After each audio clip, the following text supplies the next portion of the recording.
Committee has prepared for us for this year, 1986, on the topic Mind, Body, and Spirit, Healthcare and Transition. I want to thank the Nursing Division, Mrs. Brogan, the chair of that division, and I want to thank the Convocations Committee for the fine effort that they have put into this, the planning of this Convocation Week. So I hope that you will all take advantage of the several sessions that are planned, and you should have them in the program that was being passed out at the door. We also are particularly delighted to see the members of the community that are here, because these convocation programs are put on not only for our students at North Idaho College, but for the enrichment and edification of the entire community that we serve. And so we hope that you will continue to come to these programs and that you will pass the word to your friends and neighbors that they are certainly welcome, and as you can see, there are plenty of places left to take part in the convocation series this week. And now I'd like to introduce Mrs. Joanne Brogan, who is the chairman of the Division of Nursing, to introduce our speaker.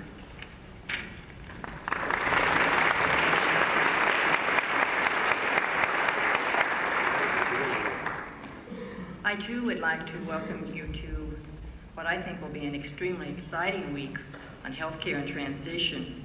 And it really has truly been a pleasure that nursing has been tasked or had the honor to sponsor this week. As the director of the Division of Nursing, I know that the quality and scope of the speakers and the presentations and activities that are planned for this week will be just top-notch.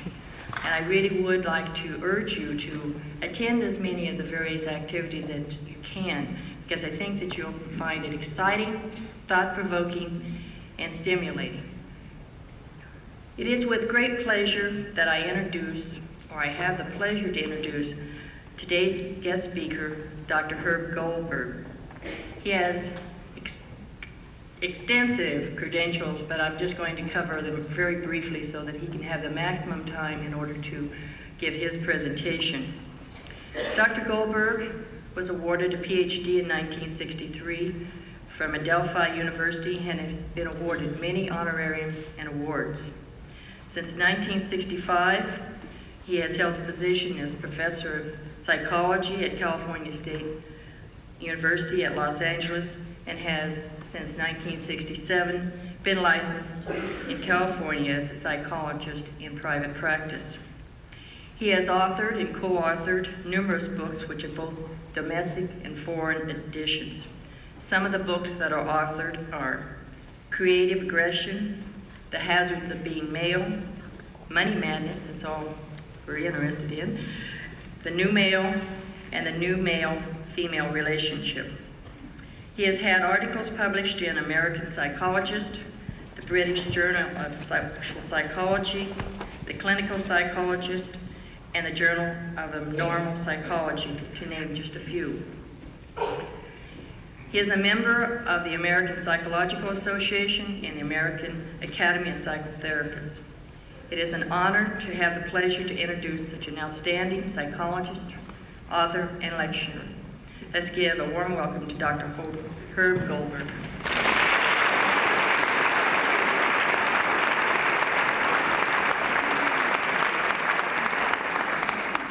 Thank you very much, Ms. Brogan, and I want to say I very much appreciate the honor of being selected as your convocation speaker. And I'll try to give you some idea of the kind of work that I've been doing and how I feel it relates to the theme of mind, body, and spirit. But to begin with, I'd like to tell you a little bit about myself and my background, because I think it's going to relate to the things I'm going to be talking about today. And I'll give you an idea of my own perspective. As Ms. Brogan said, I'm a clinical psychologist, and in many ways a product of the 1960s and 70s. Now, the 1960s and 70s were a time when women were emerging, and men were being seen as sexist, oppressors, and chauvinist pigs. I became interested in the ways men really feel about themselves and their lives, and not how they were being perceived by the opposite sex, because men are known to be closed off and preoccupied with image and largely unknown to themselves and to others. So I researched the male experience, and in 1976 I wrote The Hazards of Being Male, originally writing it as simply an attempt to depict the male experience from a psychologically, what I felt was more accurate perspective than had been done previously. And also I wrote it partly as a survival guide for men, trying to come to grips with the changes that were going on in society as a result of the feminist movement. And without my intending it to be so, the book became a male liberation book, and continues to be so today. I say not intending to because I'm not really a very political person. I'm not really an activist, although I am an idealist and a romantic, and actually I'm quite pleased that the book has been important for some men in their personal changes.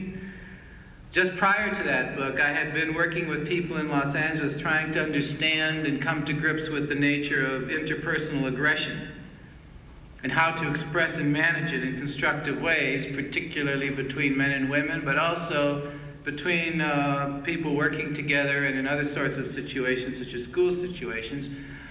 And I co-authored a book called Creative Aggression, which dealt with these themes and gave me the confidence to more directly and actively come to explore the experience of being a man. I say gave me the confidence because up till that time, and the time with which I began to work with a psychologist in California named Dr. George Bach, who was sort of a pioneer in the area of constructive aggression, I had been a typically image preoccupied sort of passive psychologist who felt that you had to pretend to the world that you were really not neurotic at all, and really a model of a healthy human being, and also where you always had to be appropriate and relatively passive in the way you interpreted events. Working with Dr. Bach freed me up to express my own personal vision, and to also, to a certain extent, shed the trappings and images that surround being a professional in our society. I think one of the lethal aspects of being male in our society is you get eaten up by your image. You actually begin to think you are who other people tell you you're supposed to be, and if you're a doctor, you start acting like whatever a doctor is supposed to be. If you're a military officer, your wife calls you general at breakfast and things of that sort, and you begin to forget who the person was before the role. And Dr. Bach did have that freeing up effect of bringing me back to the person underneath and behind the mask and the role or the function that I was playing. So Creative Aggression was, for me, an important book and an important experience with Dr. Bach because of that reason. Following The Hazards of Being Male, I felt like I was on a roll, and so I wrote a book called The New Male. The New Male really was my attempt at this point to define a new image of masculinity in men in our society. Incidentally, I'll explain some of these things in greater detail as the talk goes on. And also, hopefully, we can get into some of it in the question and answer period that follows that. But in The New Male, I attempted to depict an image of a man that was less rigid, less self-destructive, less body-destructive, less emotionally destructive than the typical macho pattern that exists in our society. When I use the word macho, I'm not simply describing motorcycle riders with tattoos. Professors can be machos and often are. Physicians, presidents, attorneys, scientists. Macho is a way of dealing with the world. It's a mechanical way of dealing with the world. It's a distanced, unemotional, guarded, hidden controlled way of dealing with the world that in many ways transforms men into machines and dehumanizes them, cuts them off from their inner life, cuts them off from their personal selves, and transforms them into machines. And in fact, that's a lot of what male and female liberation are all about, as I'll describe a little further on in the talk. Femininity traditionally in our society has killed off the power side of women. It's over-exaggerated their interpersonal side and killed off their external side, their aggression, their assertion, their autonomy, their sexuality, their objectivity. So that in many ways the women's movement from a psychological perspective can be seen as a movement in which women were re-owning and redeveloping their repressed power sides. And male conditioning is actually the exact polar opposite.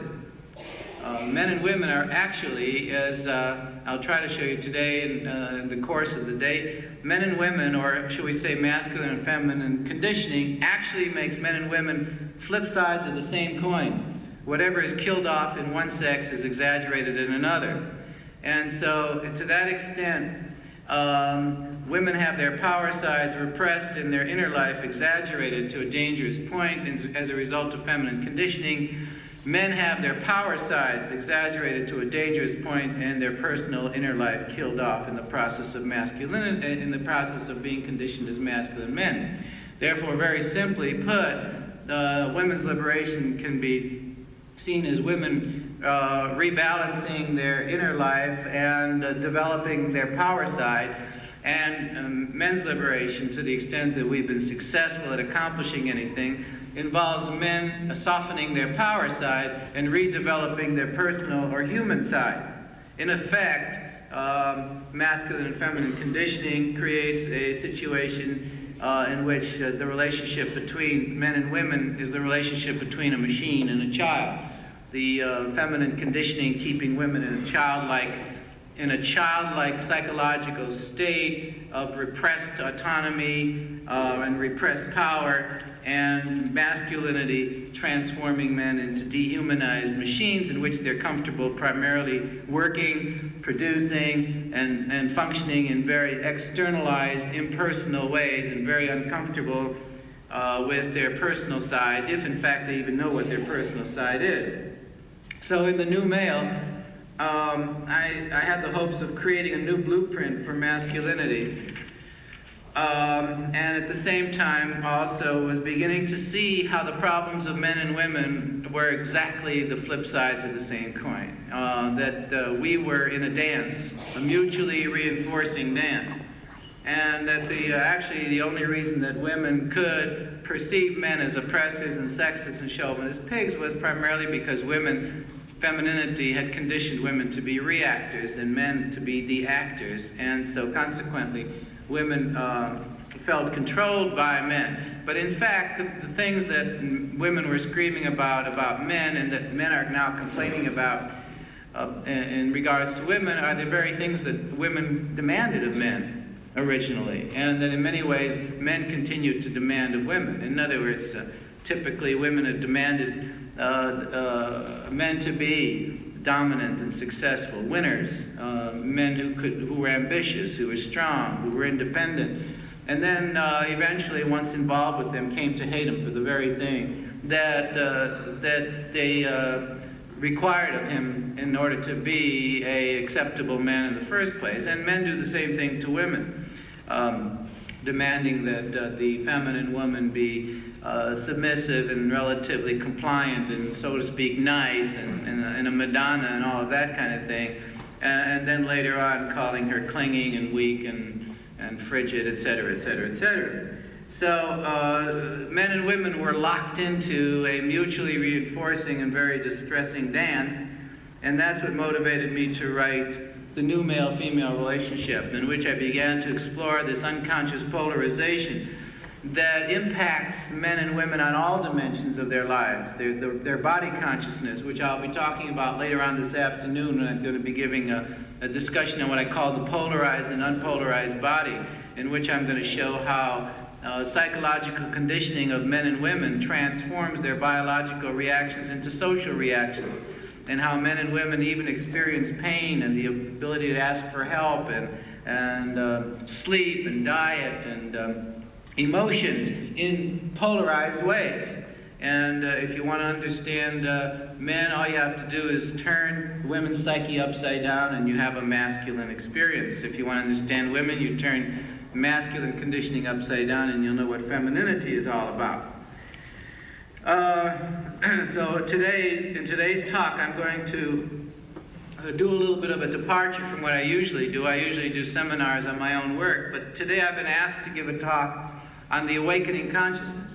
And so what I'm going to do is I will look back over the last 20 years to try and make sense of the awakening consciousness of men and women as reflected in both the women's and men's movement, the directions of change and the emergence of women and men out of automatic reflex behaviors as masculine and feminine people towards a fuller, hopefully healthier way of dealing with their own lives and their own world.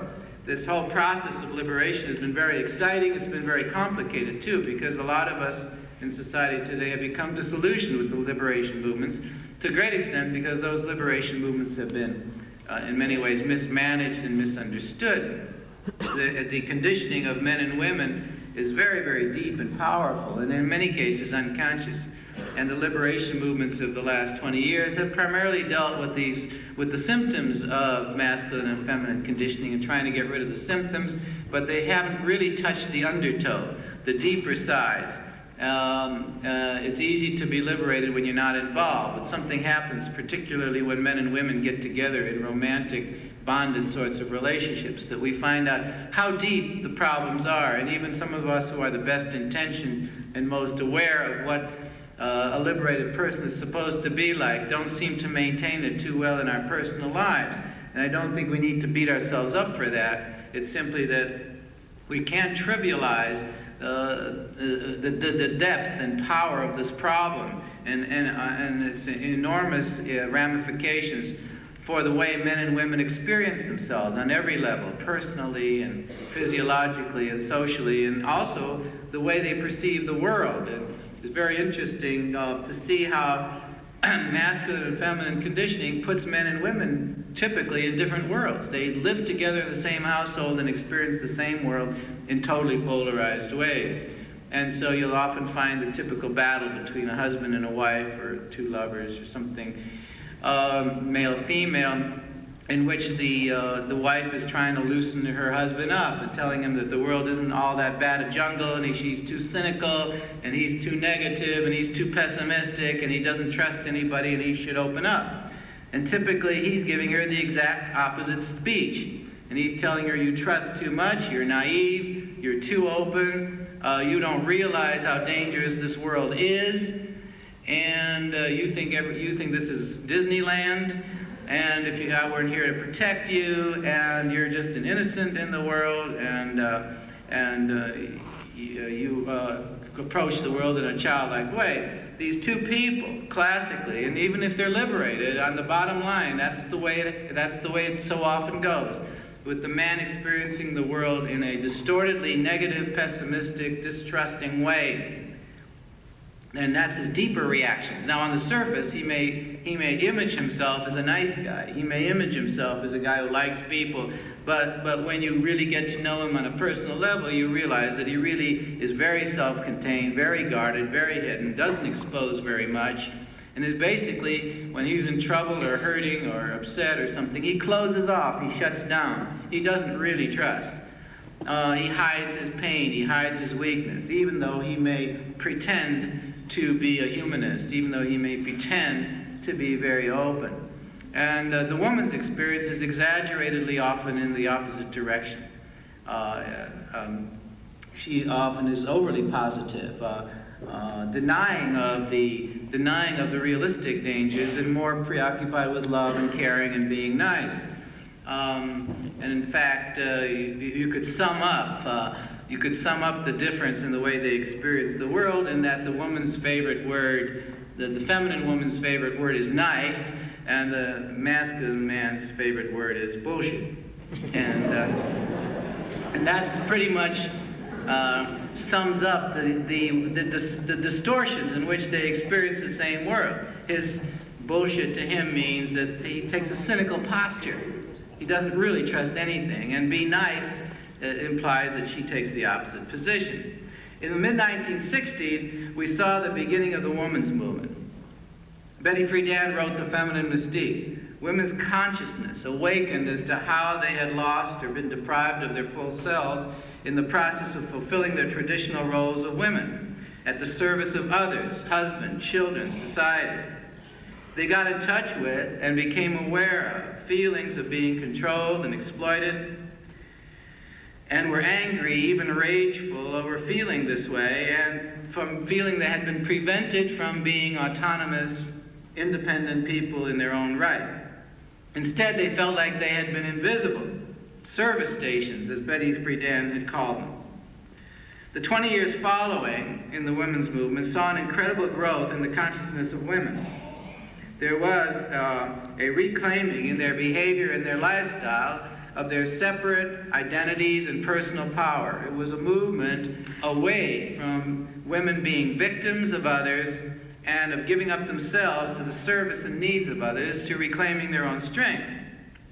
Women's conditioning had made them reactors. In fact, the reactive posture of femininity is probably still seen very much in the dating scenario that in many ways, to me, is the prototype of all the problems that men and women have with each other. And I'm sure it's still alive and well on this campus, as it is alive and well on most other campuses. But typically, in very short order, I might say that this actor-reactor scenario that I'm talking about is typically the male in search of his magic lady, his perfect woman that he has an image of in his head, goes to a college function or a bar or a party or something of that sort, and maybe he sees his fantasy at that party. Maybe it's even happening right now in the auditorium, because every single male always has one eye out for his fantasy woman, wherever he might find her. Now let's say he comes to this auditorium, he comes to this convocations talk, and he thinks he sees her.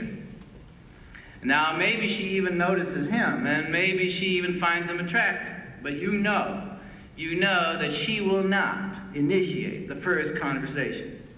Even in 10 years in my office building in Westwood, which is a fairly liberal place, I could count on less than the fingers of one hand the times that any woman has ever initiated a conversation with me standing at the elevator because she wanted to get to know me. In fact, if I took my self-image from the reactions I get from women standing at elevators, I might think that I look like a demented rapist, as if there's 6 available elevators and I'm standing in front of them, they'll take the furthest elevator away from me. But anyway, so he comes to this auditorium and maybe he thinks he sees this magic lady, but you know she's not going to initiate the first conversation. It's going to be his responsibility, and maybe he steals up his courage, and maybe in fact he goes over to her and he starts the first conversation and he's checking her out. Is she involved with somebody else? Could she possibly be interested in him? And if all the stars are in the right place, and he finds out that she is responding to him in a relatively positive way, he steals up his courage and he asks the big question number 1, may I have your telephone number? Now, even in 1986, 21 years after Betty Friedan published The Feminine Mystique, it's still the rare woman that ever will initiate that question with any man. May I have your telephone number? Now, some women do sometimes, after they are asked for the telephone number, will ask for his, but to my knowledge, it's still the very rare woman that will initiate that question. So he takes the telephone number and he writes it down. He doesn't really have to, because this is his magic lady and the number is seared everlasting in his consciousness. But nevertheless, he writes it down and he goes home and he'd like to call that woman right away. But he's afraid to, because if he calls her right away, she may think he's desperate. She may think he's lonely. She may think he's weak. She may think he is not a real man. So he decides that he's better wait a few days. But he doesn't want to wait too long, like 4 or 5 days, because if he waits that long, he's sure that if she's that special, somebody else is going to find her and sweep her up, and he's going to lose her. So he compromises. He decides he'll call her in 2.5 days. So if he met her on a Friday night, then he's going to call her at Monday around 5 o'clock, which he does. At 5 o'clock, he dials her phone. He said, "Hi, how you doing? Just had a minute, thought I'd give you a buzz." At which point, he now has to find out whether she even remembers who he is, because maybe she was just being nice. Maybe she just didn't want to hurt his feelings. Feminine women try to be nice to guys and not hurt their feelings. So he has to recheck, does she even remember? And after finding out that in fact she remembers him, it'll be his responsibility to ask big question number 2. May I take you out? I'm giving you a little scenario just to depict the rhythm of the typical male-female relationship and how it starts, because how it starts really, in many ways, tells us how it also ends. Where he is the assertor and she is the reactor. He is the actor and she is the reactor. So he says, may I take you out for, and now it's going to be his responsibility to ask her out for a date. Now, depending on how good he feels about himself will probably depend on what night he goes for. Now, you may think that's kind of silly, 1986, we're supposed to be beyond traditional dating and asking for Saturday night type of dates. But as I said to you before, it's easy to be liberated when you're not emotionally involved. It's something about romance that regresses even the best of us. And pretty soon he's wondering whether he should ask her for Friday night or for Saturday night. If he's really sure about himself, he asks for Saturday night. If he's sort of a little insecure, maybe Friday night. If he's really insecure, he doesn't want to take any chances of rejection, which he won't be able to interpret properly, he goes for Thursday breakfast. But anyway, so he steals up his courage, he asks for Friday night, and she says, sure, I'd love to go out with you Friday night. And he says, great, I'll pick you up at 7 o'clock. Now, comes Friday night, it's going to be his responsibility, because he's the actor and she is the reactor. It's going to be his responsibility to get into his car to pick her up. Now, women have had automobiles and driver's licenses probably almost as long as men have, but in the actor-reactor pattern, it is expected that the male will pick up the female, typically. Now, in Los Angeles, that can be pretty bizarre. If you live in West Hollywood and your magic lady lives in Whittier, this is where Nixon comes from. There are no magic ladies in Whittier, but let's assume. And you want to impress her by taking her to dinner in Malibu. Now, Whittier is about, for a Friday night date, to get from West Hollywood to Whittier, it'll probably take you an hour and a quarter to an hour and a half on the freeway. From Whittier to Malibu is about an hour. From Malibu back to Whittier, an hour. Whittier back, it's about 5 or 6 hours of driving. It's a part-time job. But he goes for it on Friday night, and he gets into his car at 5:30 to make it there on a 7 o'clock date. He shows up at her apartment or her house, and he says, would you like to go to dinner? And she says, sure, I'd love to go to dinner. And now we see the actor-reactor in all of its glory. He says to her, what would you like to eat? Now, typically, her response as a feminine reactor is, whatever you'd like to eat.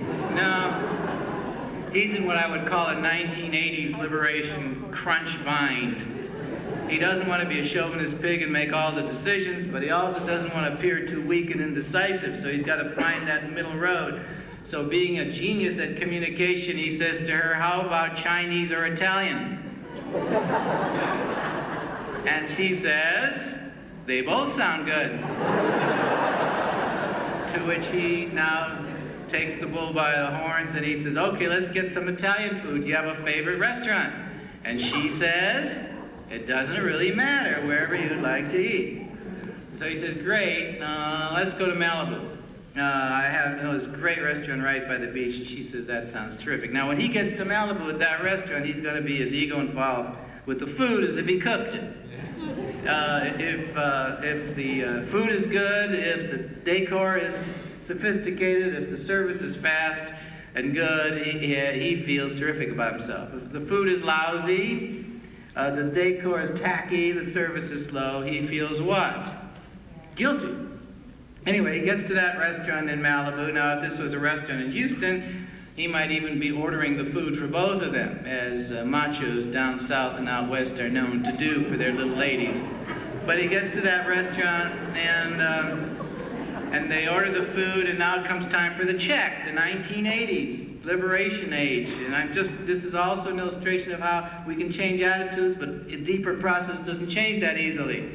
1980s at a good restaurant, waiters always bring the checks. They sort of pretend it's not coming. They put it under the guy's plate. The guy pretends he didn't see it. The woman pretends it didn't arrive. How many men, even in 1986, are able to say, well, that was $37, $18.50 for you and $18.50 for me? That's the end of romance there. But clearly, the idea of a man paying for a woman on a date is really a sexist relic. But anyway, he doesn't want to hear any of this liberation garbage. He's having romantic fantasies, so he happily slaps his credit card down on the check, and now he says, now comes the big crisis in the actor-reactor female relationship. He says to her, what would you like to do now? To which she says, whatever you'd like to do. You know, sort of in this actor-reactor scenario, for the man on this date, it's sort of like dating himself. Only it's twice as expensive. But if he's romantically involved, he probably has a list of 5 movies, 3 clubs that he could go to. Again, if he picks the movie, he's going to be as ego involved with the movie as if he produced it. If the movie is good, he feels good about himself. If the movie is boring, he looks over and she's yawning, he feels guilty. Now the movie's over, it's time to take her home. He'd like some indication of whether she likes him. Not necessarily go to bed with her, he just wants to know whether she feels affectionate and loving towards him. And so if he's going from Malibu to Whittier, he's got about an hour and a quarter to decipher her body messages. Is she moving towards the door? Is she snuggling next to him? Is she yawning? Or is she talking very animatedly? Is she saying she's really looking forward to tomorrow because it's Saturday and she can sleep late? Or does she say she has to get up at 4:30 in the morning for a Sierra Club hike? Now sometimes the messages are what I call crazy making. She snuggles close to him and she yawns. Now, which message is he supposed to read? Because if he's the actor and she's the reactor, when he gets home to her place, if he puts his arms around her and makes a pass at her and she responds lovingly, he feels like Robert Redford. If, however, he puts his arms around her and she looks at him as if he was the Hillside Strangler, he walks away calling himself dirty names, horny, animal, insensitive. So it goes that throughout this male-female interaction, which in spite of liberation, I'm sure is alive and well in the 1980s, the male is the actor and the female is the reactor. In short, from a psychological perspective, if you understand that date, you understand why women can call men sexist, suppressors, and chauvinist pigs. Because very simply, reactors, the feminine role, reactors are never guilty. An actor is either a hero or a bum. He makes the right decisions. If he chooses the right restaurant, the movie is interesting, he doesn't get lost on the freeway, and he makes a pass and it's well-timed, he's a hero. If the movie is boring, the food is lousy, he runs out of money, and he's insensitive or clumsy in his sexual advance, he is a bum. Sooner or later, every man is a bum. If you also understand this rhythm and this dynamic, you also understand the end point of male-female relationships. As the actor, he felt responsible. And people who feel responsible when things go wrong feel what? Guilty. As the reactor, she had no identity. Even though this date would not have started had he not initiated it, and even though she, in many ways, wanted him to make the decisions on this date, on a deeper level, being the reactor and having no identity makes her feel controlled. People who feel controlled have what emotion underneath? Anger. And when you've been controlled for 10 years, anger turns into murderous rage. So the end point of every traditional male-female relationship is a guilty male and an angry woman. Every traditional couple I've ever worked with in therapy, it's always been an angry woman with a bottomless well list of injustices and a perception of herself as a victim, and a man who is full of self-hate and a sense of feeling guilty and responsible for the things that go wrong.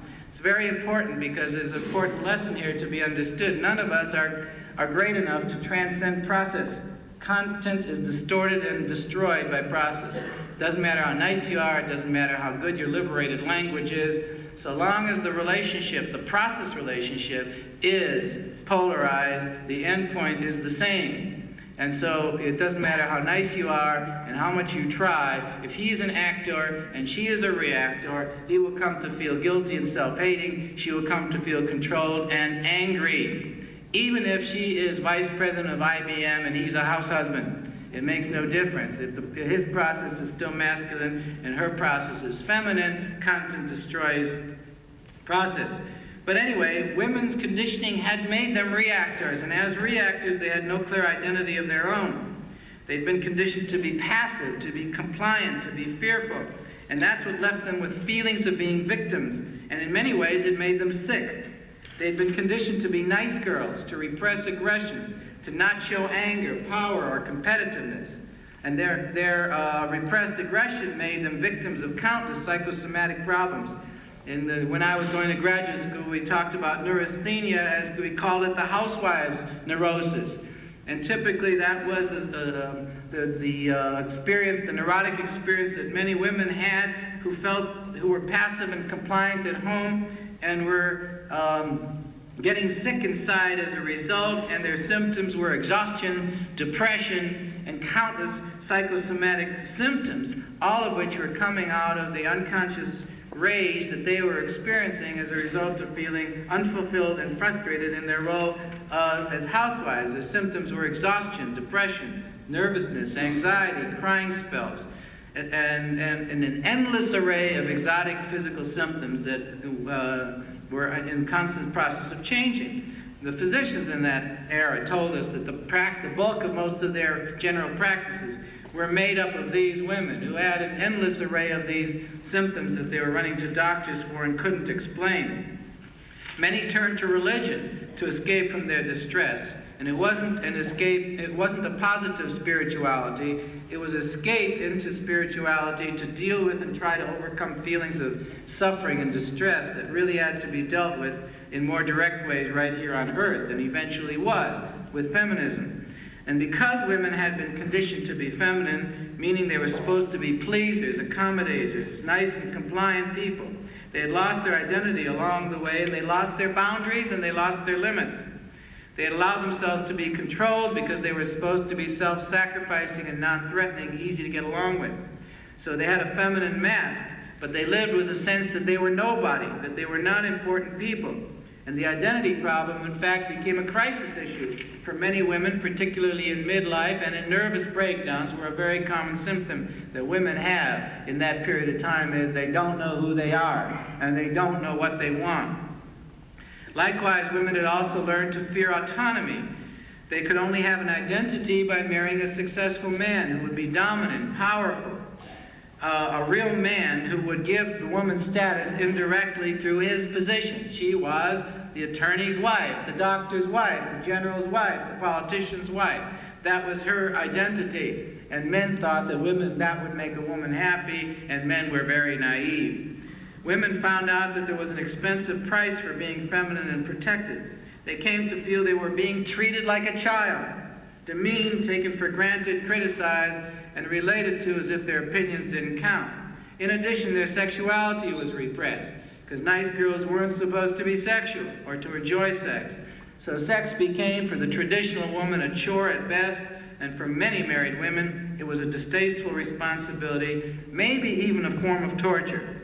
And they came to hate the so-called insensitive male who seemed to them to act like an animal because he always seemed to want sex.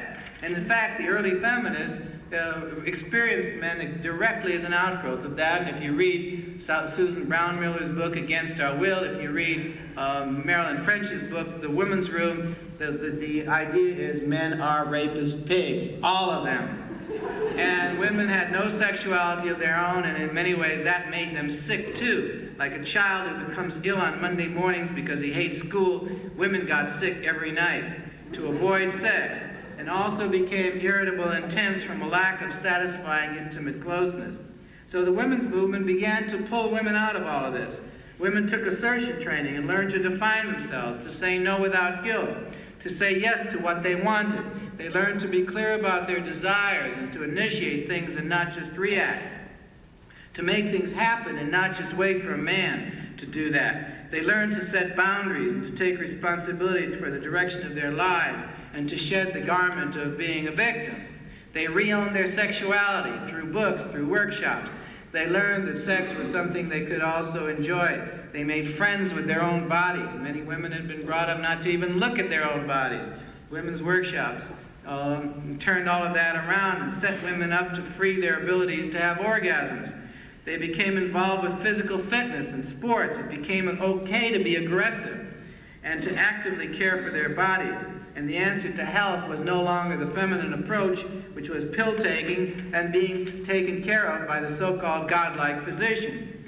They learned to enjoy sports and competition, and we saw by the incredible performances of women in the last Olympics, where their performance levels were almost equal to men's, and in many cases surpassed the men's levels of 15 or 20 years ago. But think of it, Evelyn Ashford runs the 100-yard dash only 1 second slower than Carl Lewis. They took self-defense courses, no longer expecting the man to protect them. They studied karate and other things.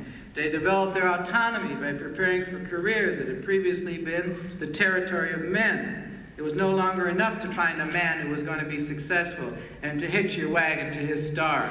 The women's movement had set women on the road to being fully developed people. And then came the men's movement.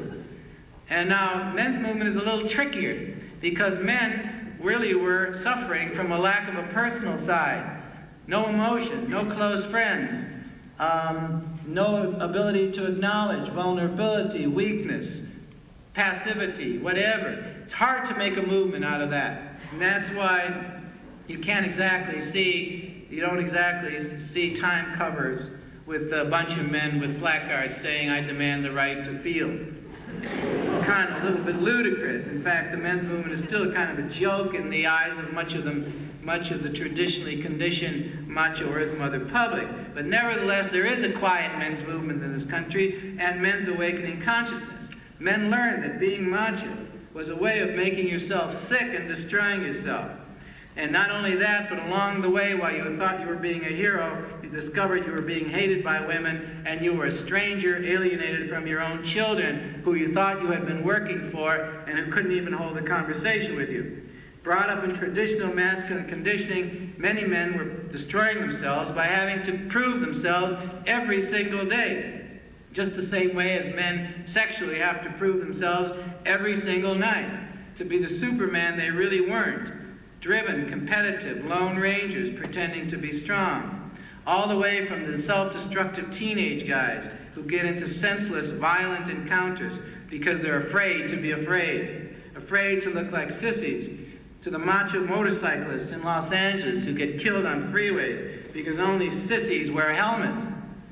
Their need to prove themselves fearless, independent, competitive winners often cause them to be self-destructive.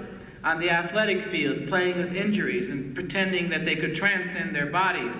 In cars, on freeways, because they were cut off by another car and somebody flipped them a finger, and when somebody flips you a finger, that's enough to lay down your life.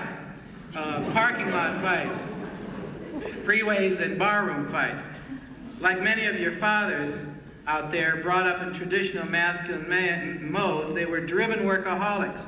Unemotional, private, and friendless, unable to open up and communicate their emotions, unable to ask for help when they were in trouble, unable to express needs for fear of being seen as weak or failures or losers or unmanly. So cut off, indeed, were they from their inner selves and their private lives that many men in the 60s and 70s, when their wives suddenly announced that they were leaving and wanted a divorce, the husband didn't even know anything was wrong. And they couldn't understand why their children couldn't relate to them after all they'd done for them. In traditional homes, the phone never rang for father, except from somebody who wanted to either borrow something or sell him something. He had no real friends and he knew it. That's why he said, "You pick up the phone, honey," because he knew it wasn't for him, and if it was for him, it was bad news. But he told himself that that wasn't important. After all, he had his wife who he was doing all this for, and he had his work, which was, so to speak, supposed to be so important. And after all, a friendship with another grown man that was close and affectionate would make him suspect of being homosexual. Deep inside, however, he was lonely. He felt unknown even to his own family. He felt used, secretly used. The only time anyone in my family talks to me is when they want something from me, when they want some money. He was uncomfortable with people and comfortable with machines. He turned to machines for comfort and companionship. He spent his weekends in the garage. He had a love affair with his car, with sports on TV, with fixing things, with his computer. But you couldn't engage him in a personal conversation for more than a few minutes without sending his anxiety levels sky high and watching him turn uptight. When he was hurting or sad or depressed, he pulled inside because he didn't really trust anybody. After all, life was a jungle, and you had to keep your own counsel.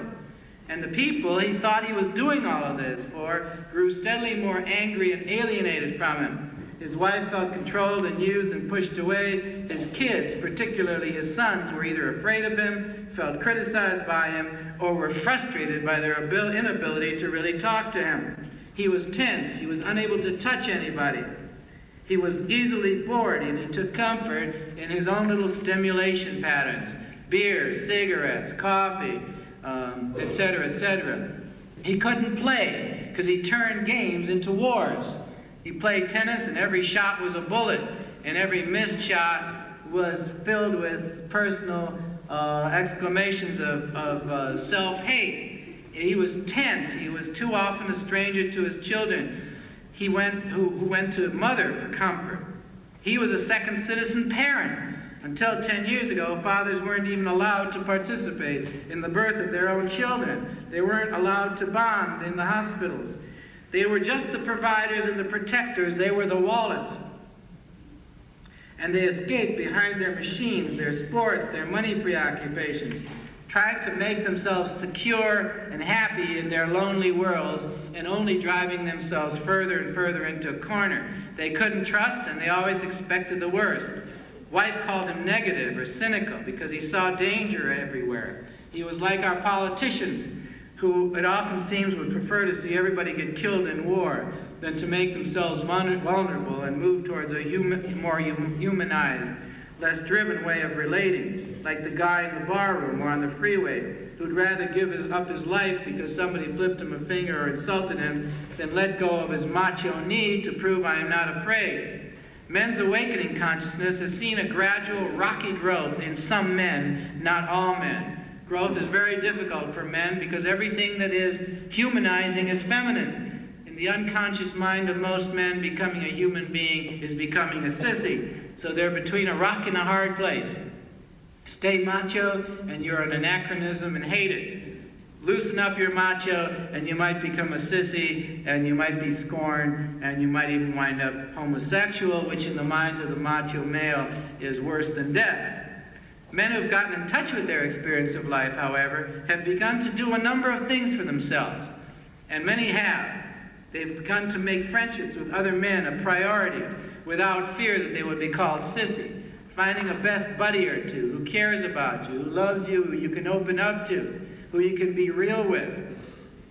And not making yourself totally a work machine with the delusion that you're doing all of this for a wife and a child or children who have no real relationship with you.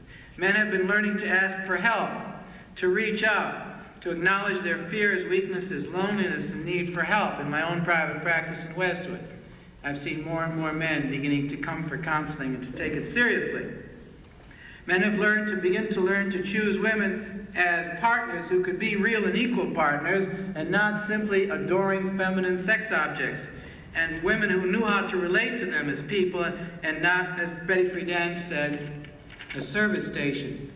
Men have come to question their own self-destructive reflexes and responses and not necessarily be willing to give in to them and to die for reasons that are meaningless to them. For many men, they have risen beyond allowing themselves to be simply work machines, identified by the role that they do rather than who they are. I often tell men, if you don't believe how much of a work machine you are and how much women particularly, and it's very interesting. how women have accused men of being sexist pigs because men treat women as sex objects, and they're in fact right.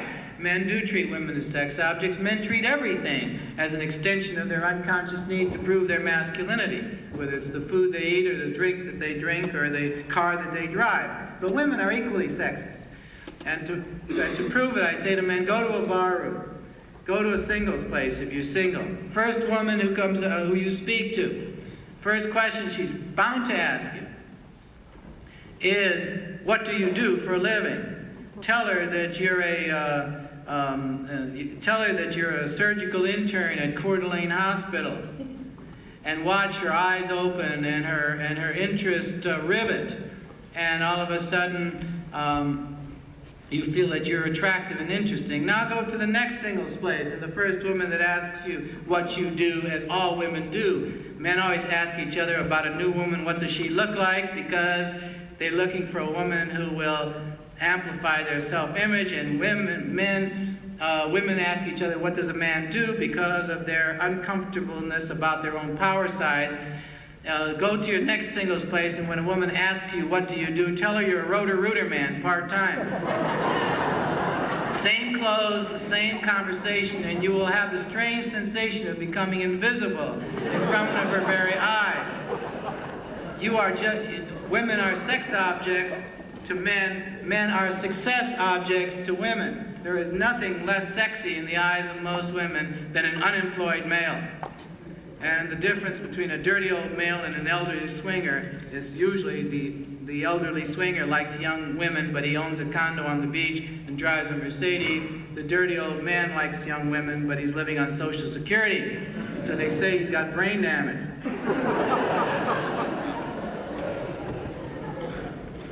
Furthermore, in the men's liberation movement, men have come to reclaim their joyful right to be fathers and to make a close, open, loving relationship with their children at least a priority to their profession. To learn how to touch, to hug, to be close without having that necessarily be in the context of sex. To learn to be playful and not just competitive. To not allow themselves to be bullied by words such as sissy or coward.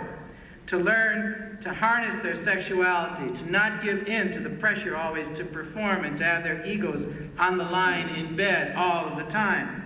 To make their personal selves and development a priority. To go to counseling, support groups, and other mechanisms for personal help when they're in trouble. To engage in physical activities that feel good and not just necessarily look good. To do yoga as well as football, where every play means 20 guys jump on your head. To pay attention to their diet, to what they drink and eat, and not give in to the macho image style of living on steaks, beers, and Marlboros, guaranteed to give you cancer, heart attacks, and brain damage. To reclaim their right to feel and to express their emotions, good feelings as well as bad feelings, fear as well as courage, warmth and love as well as anger, sadness, empathy, and confusion, as well as feelings that they should know everything and approach every problem like a true Marine. The awakened consciousness of men and women means that both men and women are emerging as full people, able to relate to each other as people, not just as objects to use, learning how to take responsibility for their health, for their emotions, for their spirit, for what happens to them. Learning to be balanced in the best sense of the word, so that he is not a self-destructive machine out of control who is further and further disconnected from his inner self and the personal side of his life, and she is not a child who feels victimized and helpless. And both of them, as a result of being awakened to the deeper conditioning and process that has pulled all of us along, put all of us out of control of the important endpoints of our lives, and make us instead masters of our fate in the best sense of the word, able to be playful, meaningfully productive, and not necessarily compulsively productive, comfortable in relationships or by ourselves, not driven by a need to prove anything to anybody, able to open up, be fully human in all of its most wonderful and fluid directions. Thank you very much.